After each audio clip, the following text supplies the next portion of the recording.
and good evening, everybody. Welcome to episode number 27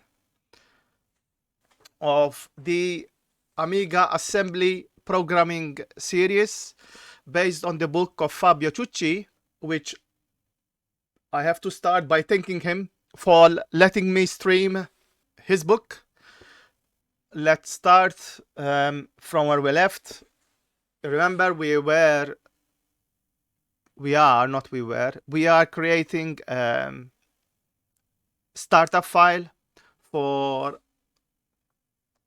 our code, so that every time we take control of the OS, everything is taken care of, and is taken care of in the right way, in the nice way, without being brute on the OS.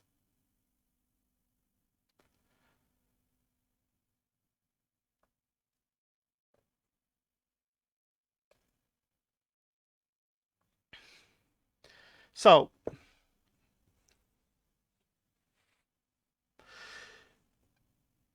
from the operating system point of view, okay, it's nice that we take control of it in a nicely manner. Like that, it will complain and we will see less guru meditations if we do it cautiously. Okay? Yes, we want to take control, but we do not need to be doing it as we were doing it before. Also, I can tell you that before the examples worked because we were running them from the assembler. If I had to run them directly from the OS, some of them might not have worked, depending in which state the OS was. The reason why I'm saying that is if we were in a, I don't know, Intel screen and we try to run something, we did not make sure that the OS switches to a normal low-res screen. If the blitter was off, then, well, we actually never used the blitter. Let's say the sprites were off, we would not see any sprites if the DMA of the sprites was off. So we always assume that everything is there, okay? Which is not always the case. It depends from the state that we take the OS. So there are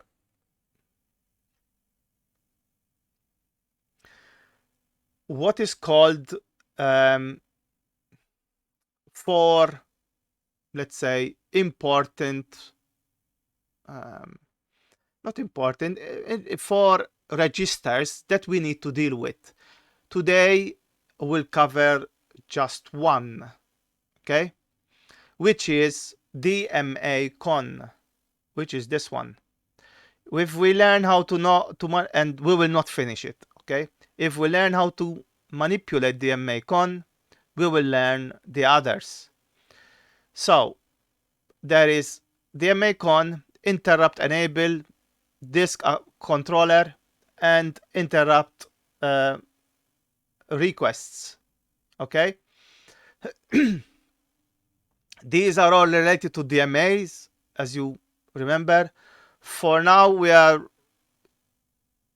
taken for granted, as I said, copper, bit planes, and sprites. We managed to have sprites on the screen, and we managed to have a screen on because we were using the assembler. Of course, the assembler is using a screen, is using a sprites because of the mouse pointer. So all these were turned on automatically for us.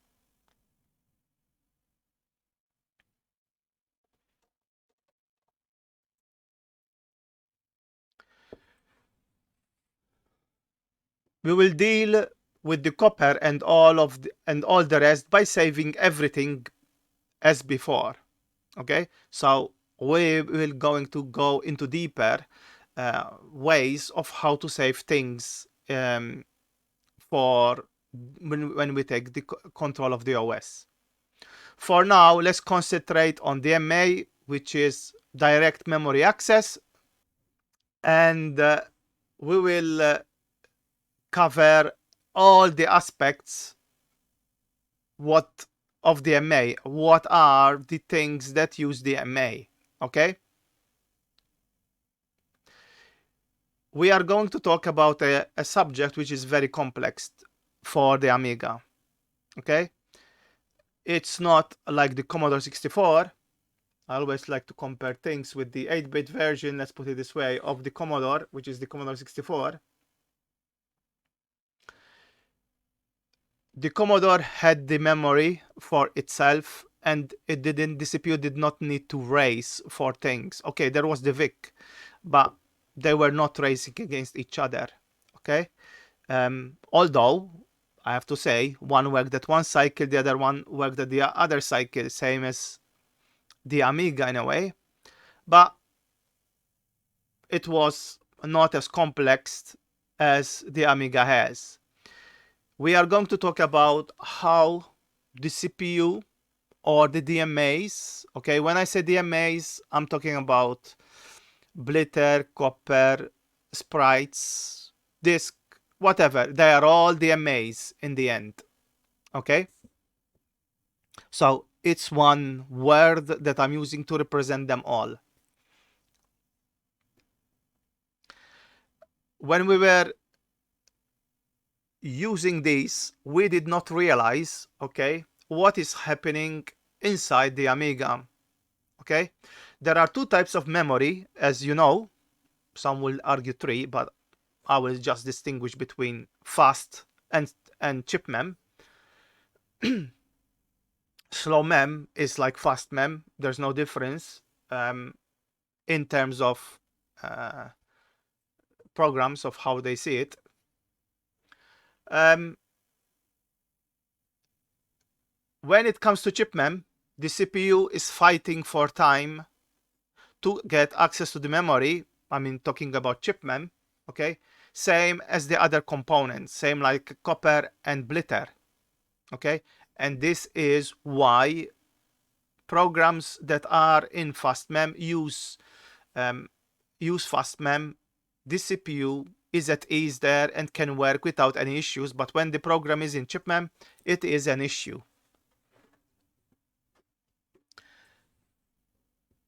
Because the CPU has to fight with all the DMAs. So we're going to talk about this subject of who gets what when it comes to chip mem. Okay? When it's not chip mem, it's always the CPU, and it's only for the CPU. Nobody else has it. So we do not need to worry when it is not chip mem. We know the CPU can do whatever it likes.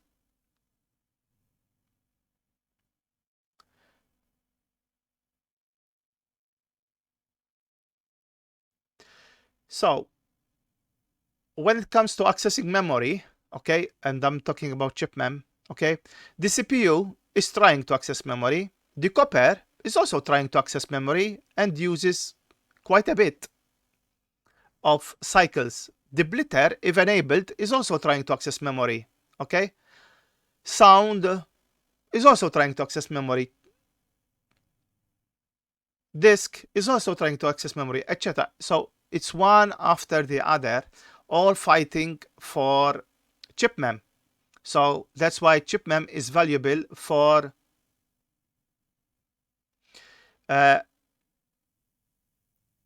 that's why it is valuable. The more chip mem you have, the better for the Amiga. Unfortunately, the maximum that you can have in the actual real hardware is 2 megabytes. In reality, there was a chip that never came out that could support 4 megabytes, but there's a design for 8 megabytes of chip mem. But it was just a design. It was never released.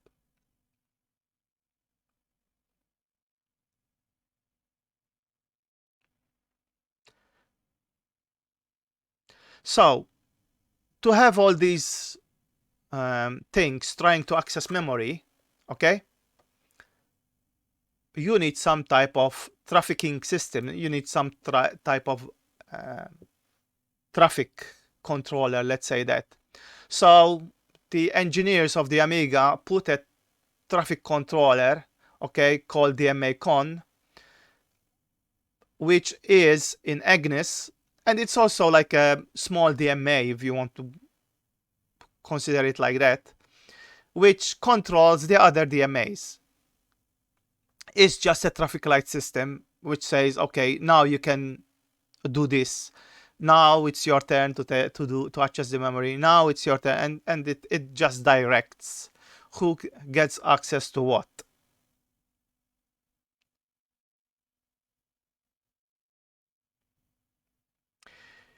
This traffic light system has two registers, okay?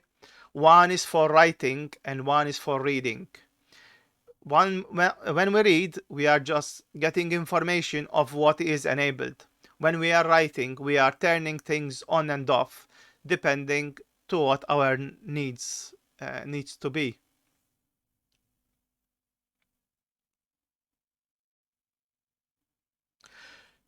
As I said, there are various DMAs, and I'm going to go through each one of them.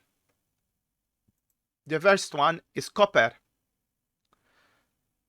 The copper reads a copper list and produces it to the screen, okay? Now, the copper list is not what displays an image, okay? That is another DMA, which is the bitplane DMA. The copper is all the rest except the bitplanes. And when I say all the rest, I'm not also including sprites, okay? So I'm just being like colors, like the screen size and stuff like that. That is all copper.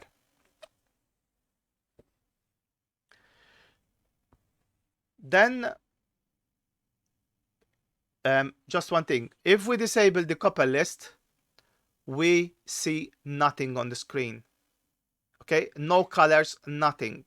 The copper list is at the top of everything, okay? I mean, not copper list, the copper, because the copper list is the list that the copper reads.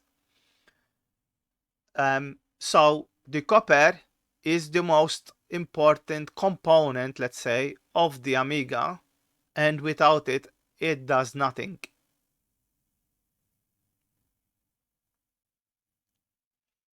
Then there are sprites. Now, I'm not saying that the sprites are better than bitplanes, okay, which will come next, but sprites sit on top of bitplanes, okay? So it stands logic, okay, that we are mentioning them before, but sprites do take cycle time. They also have their own DMA, and they also need a certain time to be processed and be displayed.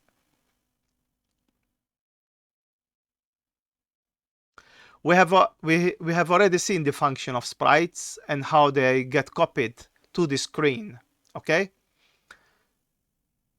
Sprites will vanish if we disable the sprite DMA. Okay, so if we disable the sprite DMA, as I told you, there's a register where you can flick on and off these DMAs. If we disable it, all sprites will vanish. Now, switching off the sprite DMA, okay, you can sometimes when you are watching a game, sometimes you see like a bar coming up, but then it vanishes and doesn't come up again. Okay, that is because it was switched off in a position that is visible on the screen. The best thing is to switch it off when you are at the top of the page where there's nothing, it's in the vertical blank. That's the best way where to switch off this sprite DMA.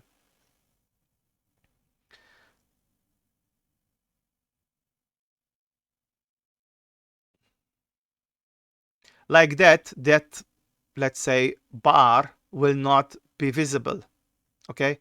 Another thing, okay, if you disable the bit plane DMA, you see no sprites. In fact, you need at least one bit plane to able to see sprites. Okay, so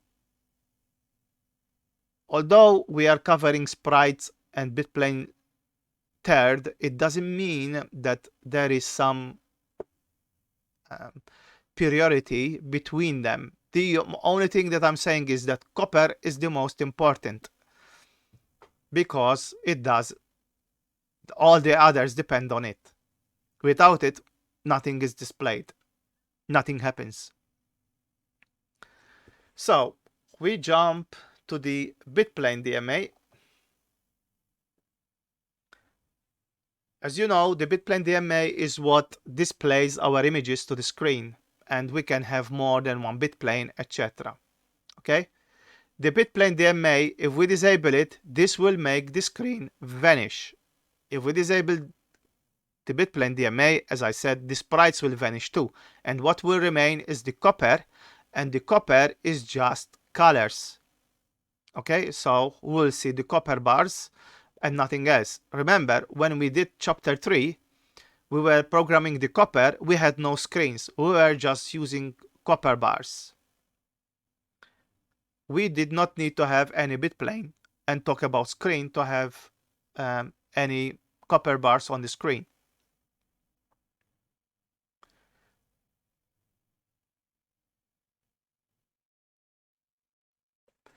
So then there is the next one, which is the disk DMA.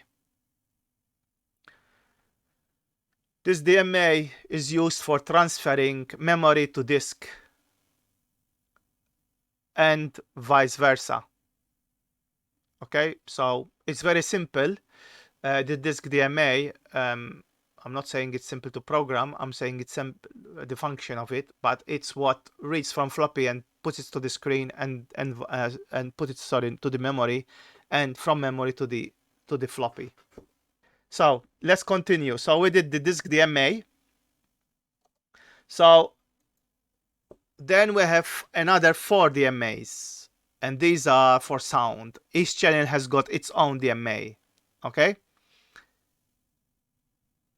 In fact, when you're programming sound, when you're doing samples, you are actually programming a DMA. Then, of course, is the blitter. The blitter is another DMA. We tell the blitter to write things to the screen or to do things in memory, and that is done with its own DMA. Now, we have not spoken about blitter, and we will not be covering blitter.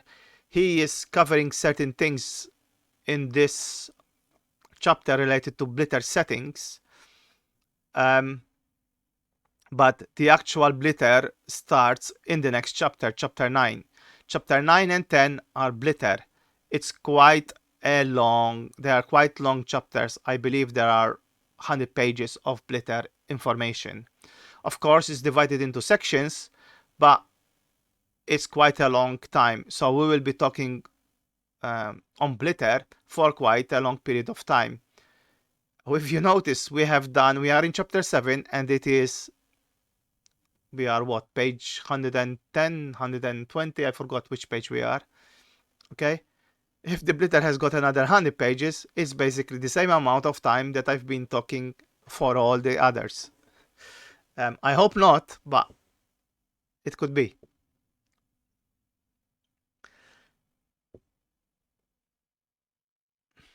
But it's one of the longest. I mean, there are 2 chapters, but it's one of the longest part. So, yeah.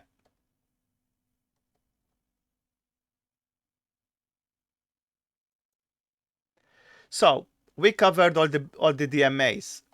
I'm going to, if you count the DMAs, okay, there are 9 of them.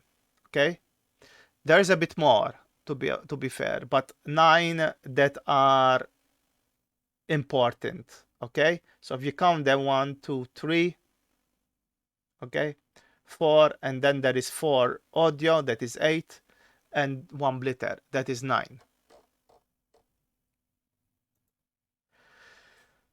Okay, so first I'm going to go to the slide, and then I will read what is in here.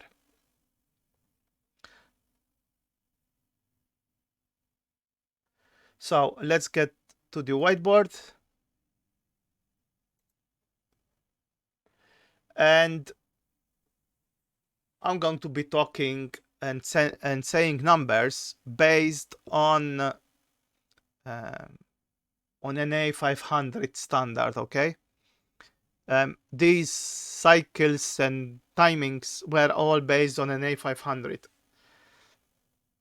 Of course, on higher spec machines, there can be some difference because a 68000 can access memory a certain amount of time, but a 68020 or 68030 can access memory more faster, and so it will do more. But it gives you the ideas. The numbers, you don't need to know them. All you need to know is the sequence and how they are divided. So how is the time between the CPU and the custom chips to access memory divided? So we're going to discuss how the time, there is a period of time, how CPU and all the other DMAs share that time to access memory, because remember, they are all running to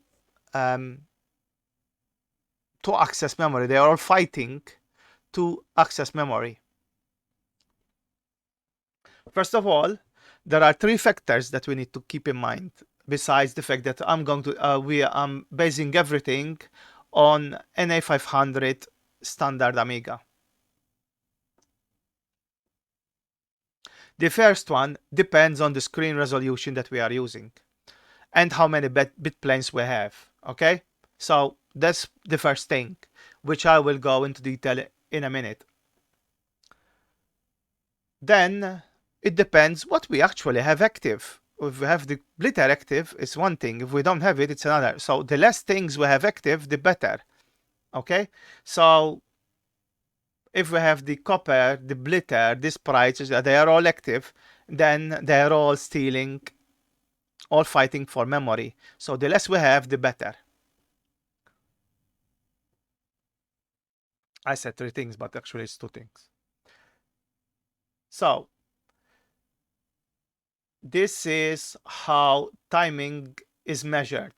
A screen is made of raster lines, okay?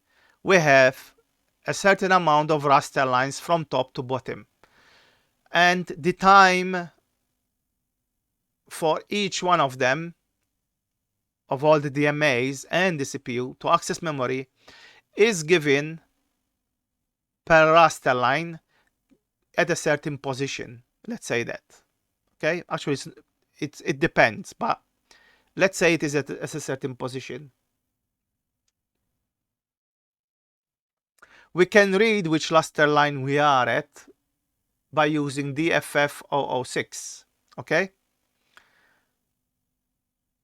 we use the copper to wait at a Y position and the next position, okay, to make things happen at that position. So here are some facts now. Every raster line, okay, can access memory. So if the CPU had the full access for the full raster line, okay, can access memory 227.5 times, okay? And the reason why it is 227.5 is that on one cycle it is 27 and on the other cycle it is 28. So average of them is 27.5. From those 227.5, okay, the DMA cycles, okay, are 225 cycles. So not much remains, to be honest. So DMAs take 225 cycles. These are divided between odd and even cycles. So a raster line is divided into odd and even cycles. Okay, so we get 113 on one and 113 on the other one, or 113 on one and 112 on the other one. It depends. CPU access memory on even cycles. Okay, so as I said, because there are 2 to 5, if we divide it, we get 113 lines. From 113 lines, that is the time, 113 cycles, I should write there, not lines. Sorry, there's a mistake there. This should be cycles. I didn't realize this yesterday, actually. But yeah, this should be cycles, okay?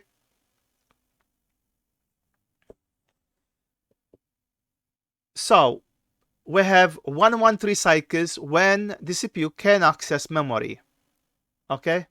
However, the copper and the blitter access memory also on even cycles. So from 113 cycles, the CPU has to share those 113 cycles with the copper and the blitter. On the odd cycles, so now I was reading here, okay? Therefore, on even cycles, we have copper, blitter, and CPU. Now, the blitter, we know it doesn't need to be turned on all the time, but copper is. Okay, so the CPU and the blitter are constantly fighting, but I can tell you now that the copper takes priority. And if blitter is on, is also blitter takes priority. So the CPU is last. But for now, let's continue with my notes as they are. On the odd cycles, okay, the odd cycles are used by the DMA controller, okay, the one that signals the traffic lights, who can go and for how long, let's say that. The audio, the disk, and the sprites. These all take cycles. But while on even cycles, they are fighting with each other, okay? On odd cycles, they have the time is fixed, okay? And we will see that at a later stage. So on odd cycles, we do not have issues, but on even cycles, we do.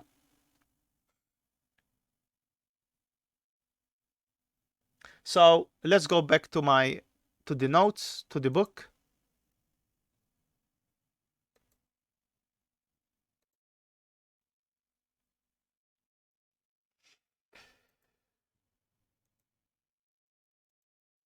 Okay. So the paragraphs say basically what I said. So how is time divided between CPU and custom chips? Some of the words are going to be repeated, but it's good you will learn by repeating.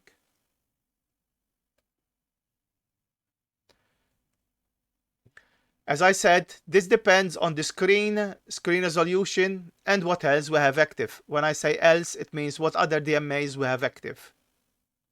Of course, the lesser the better. We know that we can read a raster position by using DFF006, okay? And we can tell the copper to wait at X and Y, or Y and X, sorry, at a particular point on the screen. So the facts that he mentions there, and I'm going to say a few things.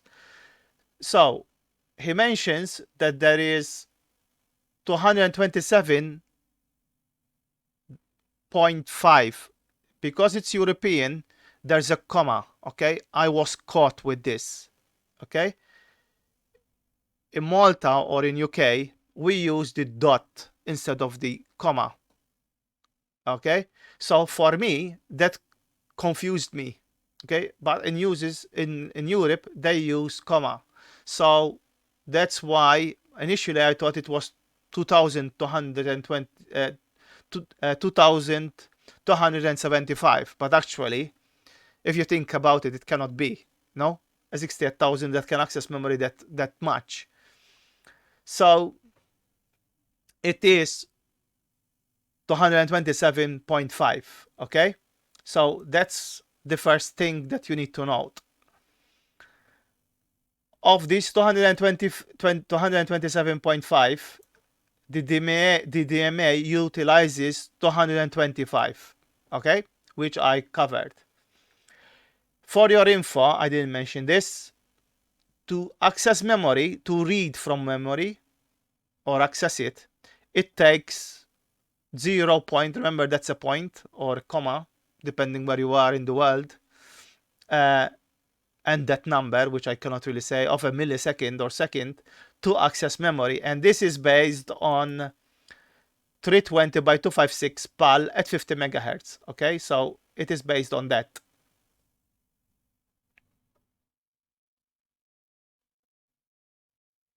The CPU is able to access memory at even cycles, and it can have 113, okay, 113 cycles, which it never has, but it can have in theory. Let's say we switch off the screen, we switch up everything off, then the CPU has got 113.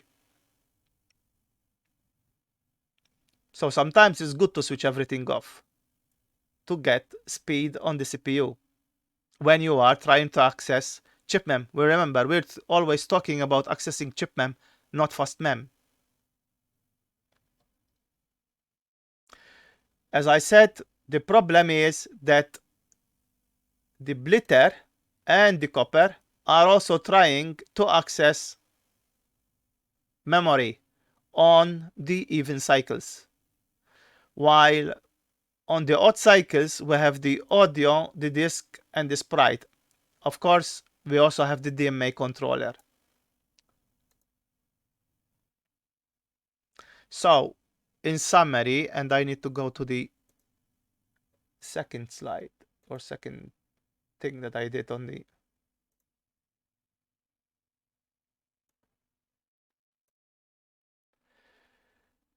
so I already said that it's 227 cycles per line, okay, and we have 113 odd and 113 even cycles to access chip mem, but on the odd we have audio, disk, and sprites, and on the even we have copper, blitter, and CPU. Note, CPU has the least priority, it comes last, okay? This we can disable, we don't need it all the time, so it is just a race between copper and CPU, but copper always wins. And I left you on the book, so I need to repeat this. You should say this. So what I said is that basically I'm translating that paragraph that was in red, okay? In summary, we have 2 to 7 cycles, or 2 to 8 cycles, okay, it depends, of which they are divided. We have 113 odd, 113 even, okay, and on odd we have audio, disk, and sprites, and on even cycles, okay, on even cycles we have copper, blitter, and CPU, and blitter is not always there, so we end up with copper and CPU, but copper always takes priority. If blitter is there, then CPU goes last. So that's why I have this note down here that says CPU has the least priority. Okay? So we return back to the book. Basically, that slide or what I had in the whiteboard is translating this. Okay? What I had there. We will pass to this one, and this one we need to go back actually to the whiteboard.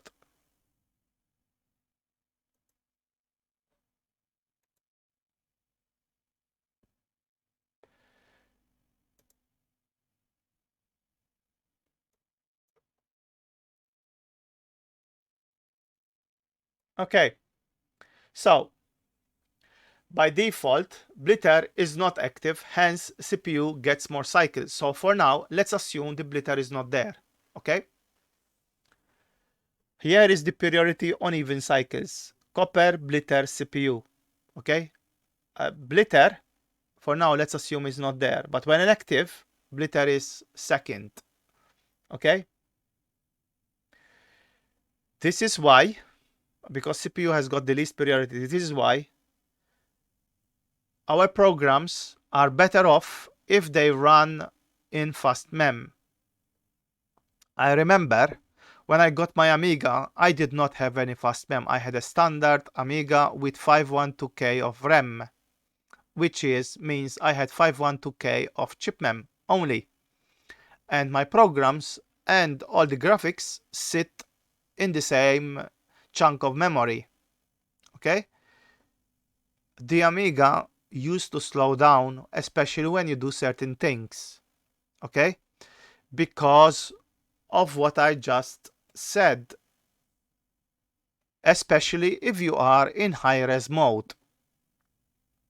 And I'll come in a minute to that, how you know.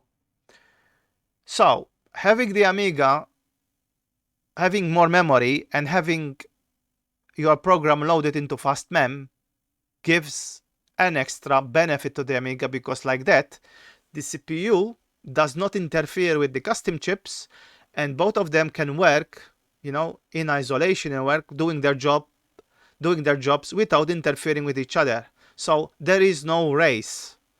Okay?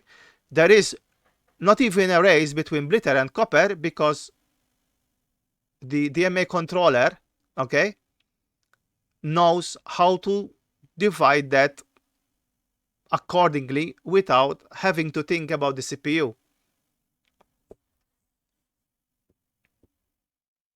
So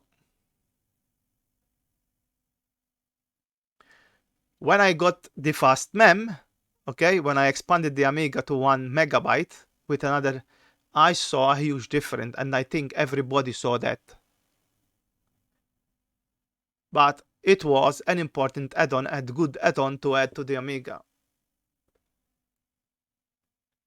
So how does it work, and what is the complications that we have? So imagine a screen of 320 by 256 using 6-bit planes. So either dual playfield, because that uses 6-bit planes, or half bright. Okay? When we are using all bit planes, okay, so remember, normally we use 16 colors, okay? But now I'm taking the extreme, okay, which is 6-bit planes. Okay, because these are the numbers that we have to base ourselves on and what we need to know. The copper, okay, from 113 cycles takes 56 cycles, and nobody can steal those. The copper will take them no matter what. What remains is for the CPU, but only if the blitter is off. If it's on, the CPU gets poorly, very little. So that is why, okay, it's important to have fast mem. This was when we are talking about low res.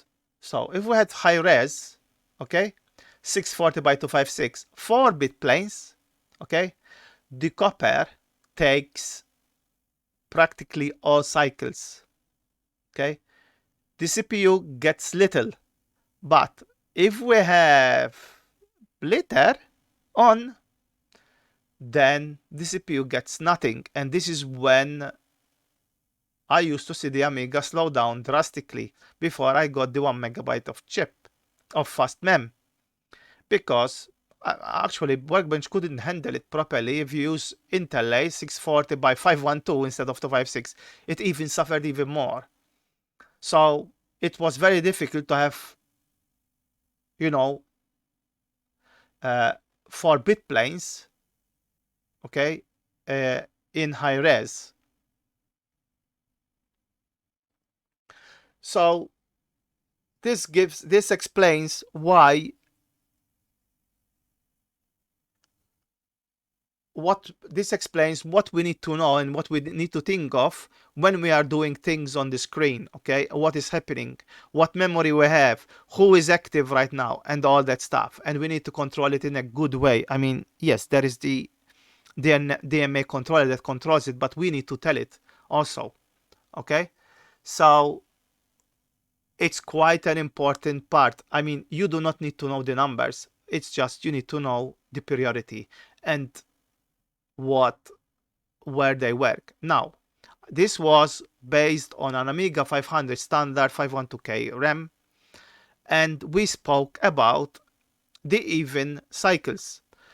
When it comes to the odd cycles, it's very easy. On a raster line, when it is at position X, position 7 to OC, then it is the disk. So that's how much time it gets to access the disk, okay, from the raster line from position 7 to OC. The audio channels, okay, gets from OD to 1.4. So all 4 of them needs to play a note or needs to do something in that space.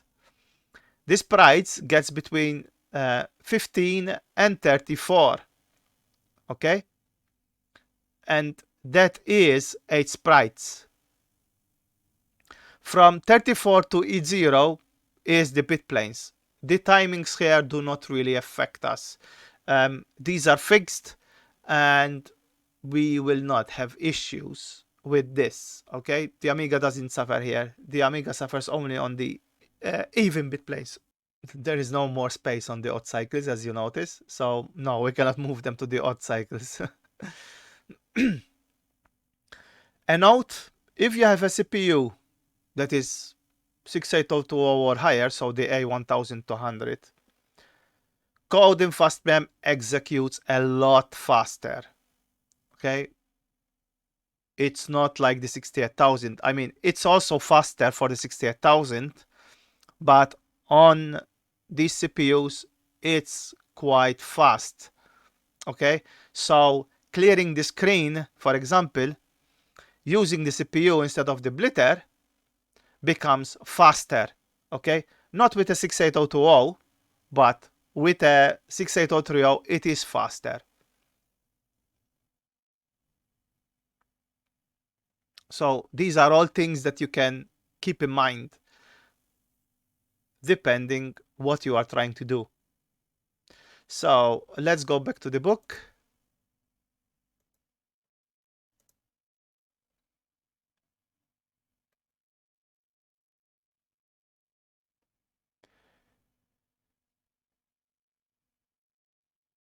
He here explains what I just said. I'm going to read it fast or translate it fast just to make sure that I didn't skip anything. Okay, you need to know that by default the blitter is not active. Okay, so we normally do not have the blitter active. Okay, this means that the CPU has more access because the blitter is off. Copper has priority over everyone. Second is blitter when active. Then third is CPU.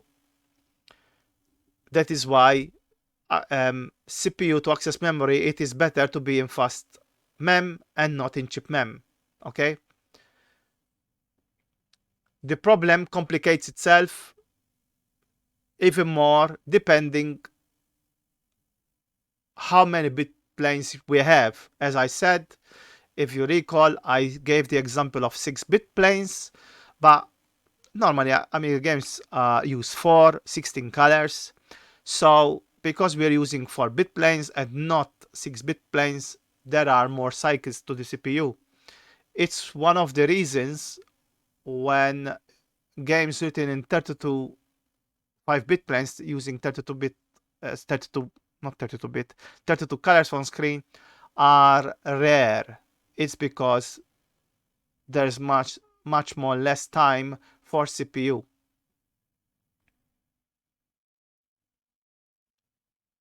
In high res, okay, 4-bit planes, the copper nearly takes everything, and there is no time for the CPU basically.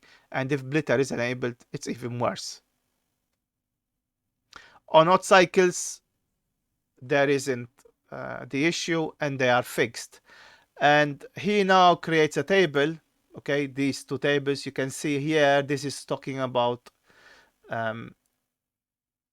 the even cycles, and here he's talking about the odd cycles. Here are the timings that I just explained, okay, for all of them.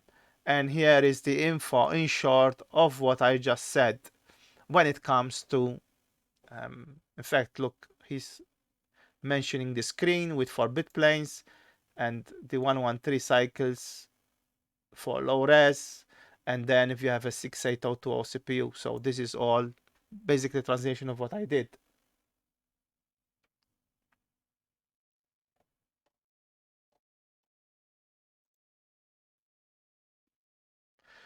He says what I also highlighted, you do not need to know these by heart, okay? But it is good to know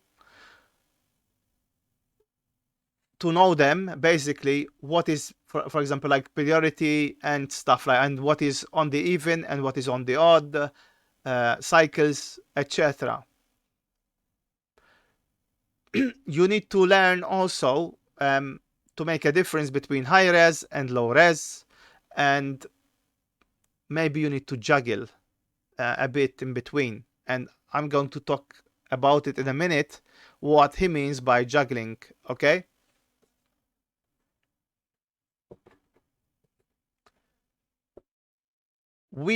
I'm going to talk a problem that we might have, okay?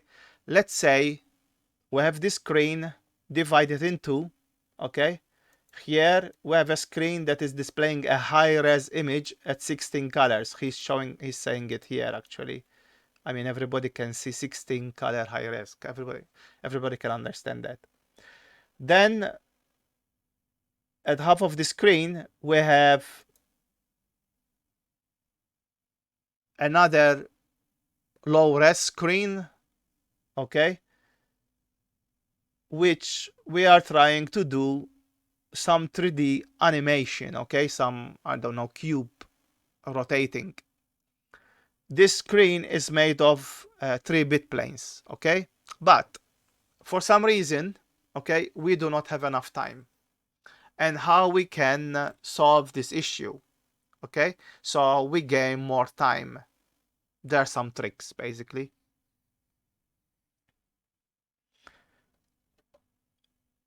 Here you have the couple list for the above, okay. Let me see if I said everything. Yeah, so here is what the couple list does, okay. So we switch everything off when it comes to bit planes, okay. Then we wait for line 35, okay, and we enable the bit planes high res 16 color. Then we wait till we reach line AO, okay, and we switch everything off. We switch off the bit planes. So this is our typical couple list for the above, okay. Then we have a difference of 16 lines in between. So between one screen and the other, there's a blank of 16 lines. And at BO, okay, we wait for line BO, and at line BO we turn on low res, okay, 3-bit planes, okay, so 8 color. We wait till line E0, okay, and we switch off the bit planes. So we have high res screen on top, a low res screen at the bottom, high res of 16 colors on top, and low res of 8 colors at the bottom. The Amiga will struggle to display this, to do this. I'm talking of a standard Amiga 512K, okay? which is very rare nowadays. Nobody uses an Amiga with just 512K. Okay, normally it's expanded. That's the reality. But in the beginning, okay, I told you I had this problem.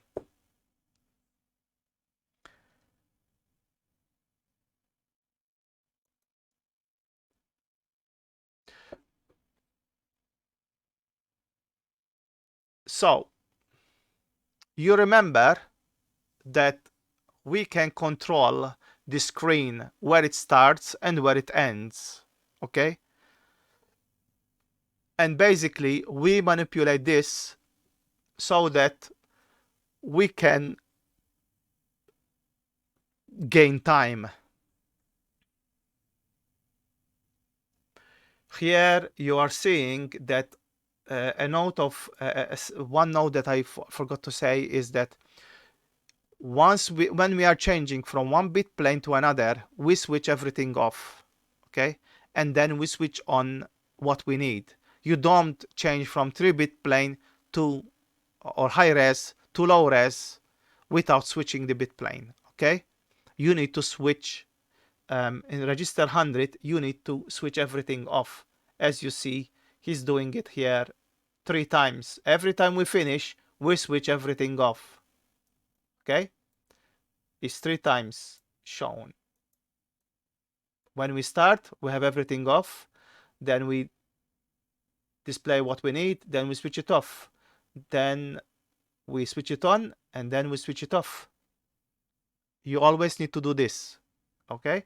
And that is what he's saying here, that between, this is our 3D object, here we are switching off, then we are switching on, and then we are switching off again. If you don't switch off, you are losing time that you need for the processor to access memory.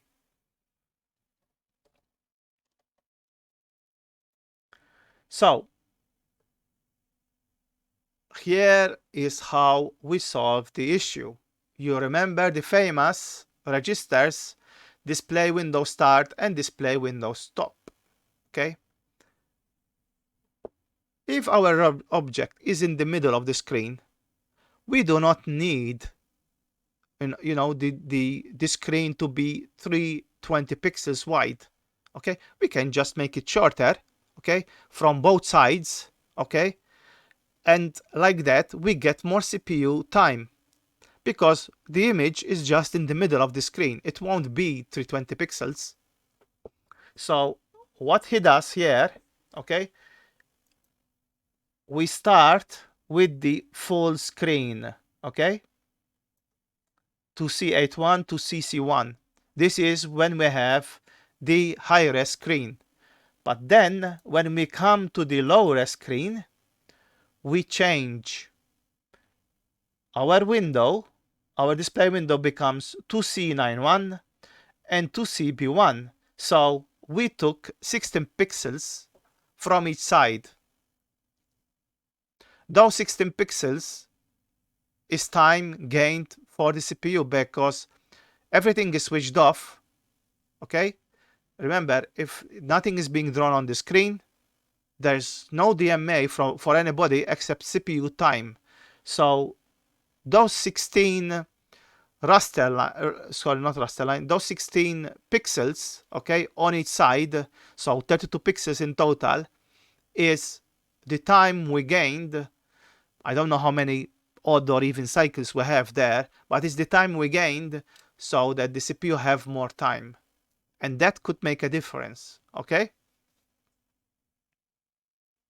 So that is how we solve such an issue. And this brings us to nearly where I finished yesterday. Now I know it's just been 1 hour, and there is no time to start the next one, but actually I will not start, I will talk about the next one like I did yesterday. Yesterday I finished earlier, and today I'll finish earlier also, because there's not enough time to cover what's coming next.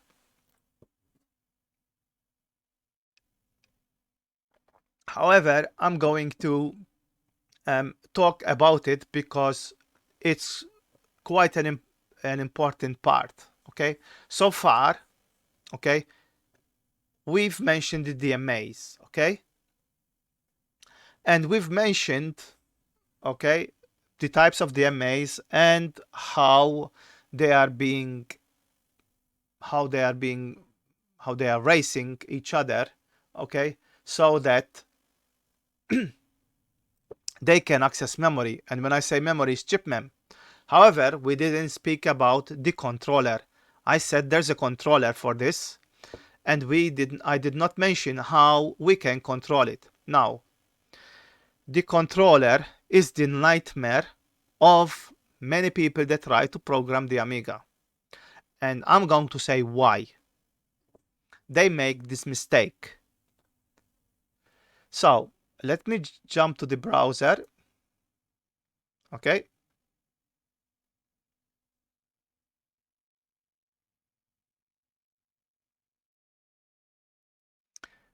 I need to switch on the browser for myself. Okay. So here is our list of registers for the Amiga. Okay. But what they do is, we know that the registers are register DFF002 and DFF096. One is read and one is write. And they go and see, yeah, whatever, and they see this table here. Let me make it bigger. Come on.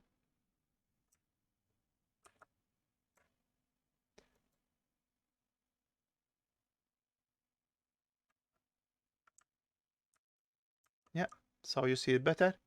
So there are two registers, as I said, DFF02 and DFF096. One is DMA control read and one is DMA control write. Okay, I will explain these in detail in the next series, okay, in the next episode. But people come here, okay, and they think that just by looking at this, okay, they know how to switch the DMAs on and off. It doesn't work just by going here and switching a bit on and off. Okay, it doesn't work like that. Okay, and this is why people get confused, okay, or why it becomes a nightmare for many.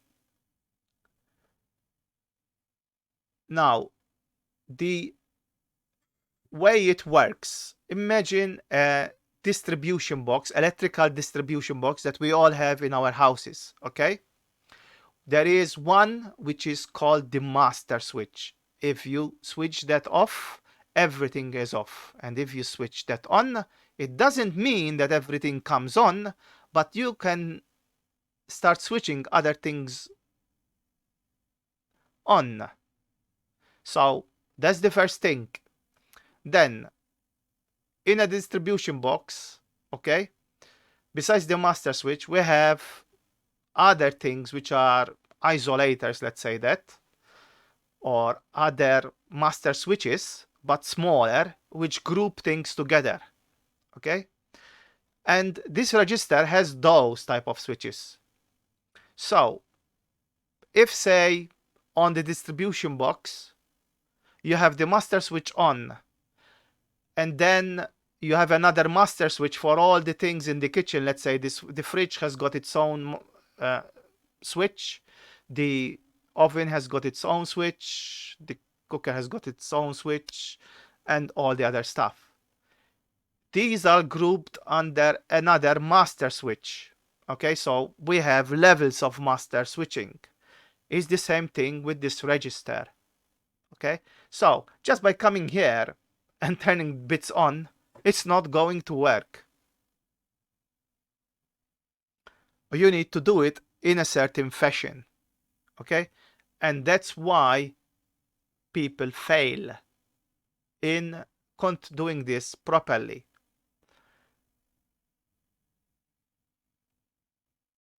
The good thing is, or the bad thing, is that this is not the only register that works in this fashion.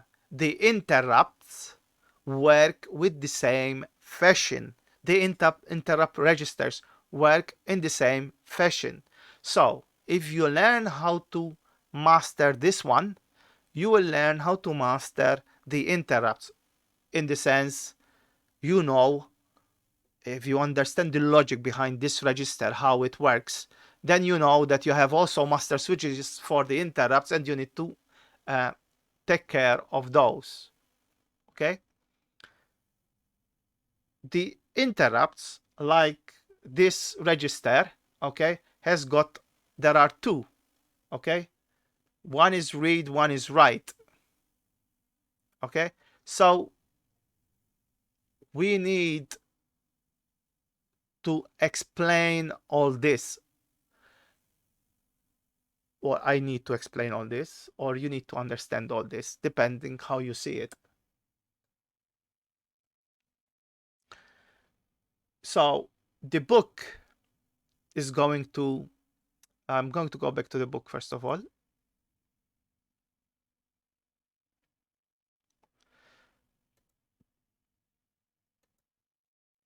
So the book from here where you see red onwards, okay, starts explaining this register, okay? And as you see, it goes in details, and it goes in details till down here. Till down here. Okay? So I cannot really start this explaining this and stop in the middle of it. There is not enough time.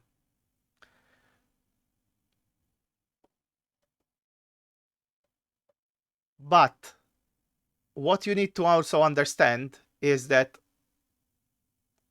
he's also mentioning the interrupts, how they can, how you can be, how they are influenced or grouped. Okay, so it starts giving hints after this part of the book. Okay, after here it starts explaining interrupts. We need, remember, we are creating a startup file. We need to understand what all this, how this works, and what all this is doing.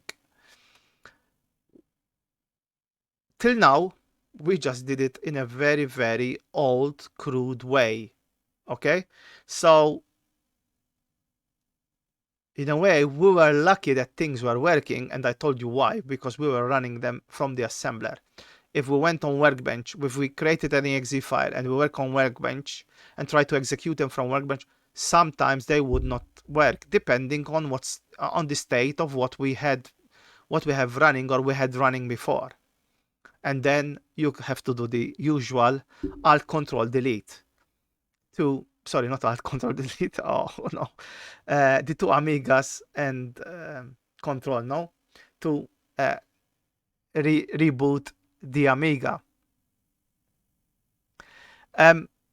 This is why, and there's lots of things that when you try old code, etc., that failed because they are not taking care of all this stuff. Okay, so it's one of those, let's say, things that when you are, you know, in the late 80s, okay, when we were doing things, we did not know about, I mean, the Amiga 1200, we did not dream about it. So it was, how to say,